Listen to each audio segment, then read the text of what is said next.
want to mention this, that just one unique thing, one unique anecdote. I want to tell you the story to introduce the Italian case. Well, I was a professor in the Politecnico di Milano, and I have become the co-director of the PhD research, right? And the research PhD of design, well, when I became the coordinator of this, well, I go there and I had a young student, a young researcher who wanted to base his PhD thesis on basic design. So I go to my colleagues and I say, hey, my dear colleagues, I've got to propose you something very interesting. There's this young researcher, very refined, very good, blah, blah, blah, who wants to do his thesis and dissertation on basic design. I see the face of my colleagues who are manifesting that face which students usually are about to be questioned and they know they haven't studied. It's exactly the same thing. So it's, you know, that face where you're smiling but you're not.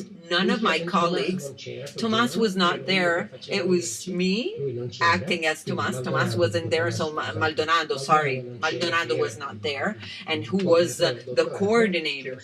I was just there, and I see these dear friends and dear colleagues, I mean, people who are very talented, I want to say that, but they are like the great responsibles of Italian design. They are the ones that deal with academic design. Well, Castiglione was not there. He had left Milan since a while because he knows everything very good. He's a very talented. But all the others, I don't want to tell you the names because it's not very charming to tell you the names, but they had no clue what basic design was. So, okay, you can live happily ever after without knowing basic design. You can also be some good designers without knowing what basic design is. But in general, the good designers who do not do the basic, have done a course of basic design, they're simply people who have a greater talent, I mean, that just overcomes the fact of not knowing basic design. Good. So this was just to introduce the fact that in Italy, in the schools, in the design schools, which have been just small schools and not very important, even if super important from some other points of view, for the fact that they were like the ISEA. They were...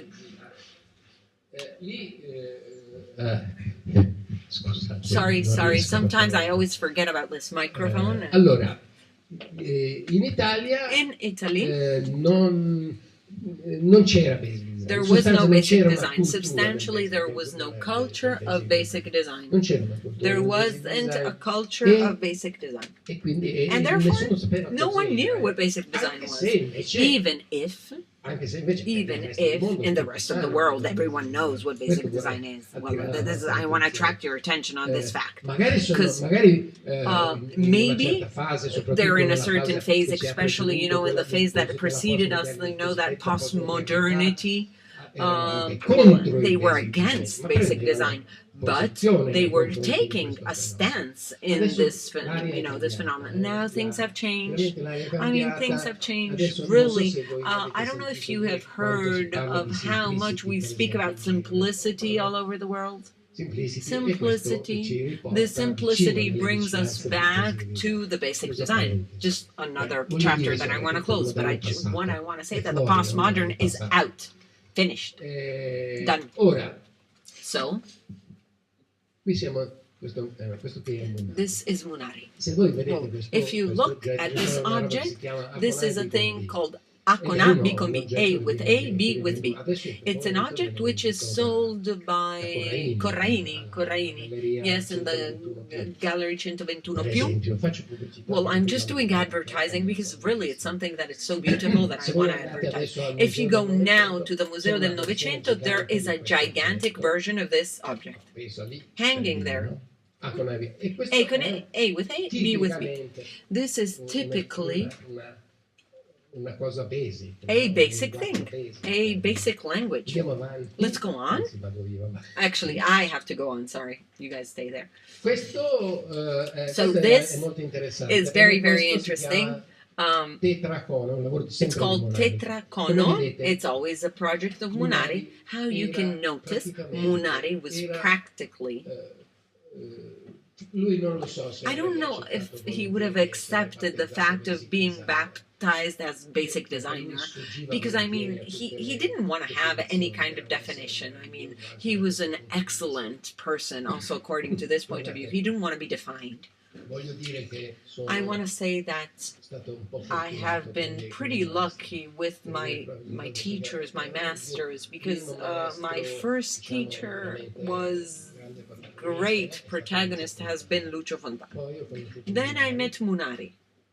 And then I went to Ulm and met Maldonado, and finally I found my true mentor, which would resume all my interests. Munari was this person who was extraordinary, and also he was super informed. Let me just show you this, which you may see how these two things are very resembling one another. Well, this is an object called tetracono, and this I think it's called conosfera, conic sphere or something like that. Well, this is Bruno Munari's, and it has been also done in the atelier that we had together, but okay. And this was designed by an experimenter called Bartel Scheitzer in Ulm. This shows you how the same ideas, and also, what is there different here though? What is there different between, well, this is called tetracono. It's done by Davide Boriani. Davide Boriani is exhibited in the Museo del Novecento in the tetracono. This is not tetracono, sorry, tetracono was the other one. This is ipercubo. Yes, good that you corrected me. Well, this... No, I'm doing a comparison. This is a sphere, a topological sphere. But these are researches according to a conceptual point of view, which are very close one with the other.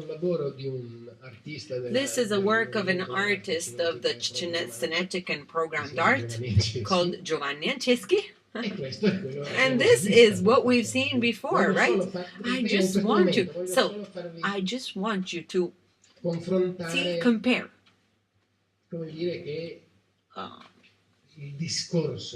It's that the total discourse is very close. What is there new? What do we have new now? This. What's different compared to that, or this with this? Well, okay, this also in a certain measure. What is there a difference substantially between these two? What does this like have different from this? The movement, the interactiveness. The interactivity. These cones, these four cones of Munari touch each other.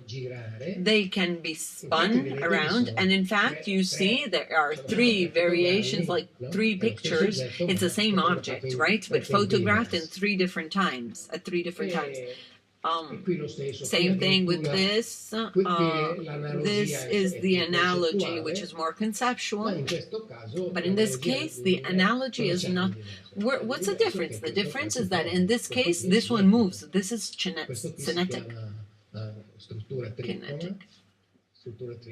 This is called struttura. You will see that at the Museo del Novecento. It's at the Museo del Novecento, exhibited there. And it's another thing, and another extraordinary thing that I want to point out is that this is an exercise. No, this is not an exercise. This is a work of Gianni Colombo, and this is interactive. You see this, right? It's a work where the spectator works with and becomes we could say co-author. He has the possibility of giving shape to the final configuration of this. Well, he actually has the possibility of like having the pleasure of giving a configuration of this.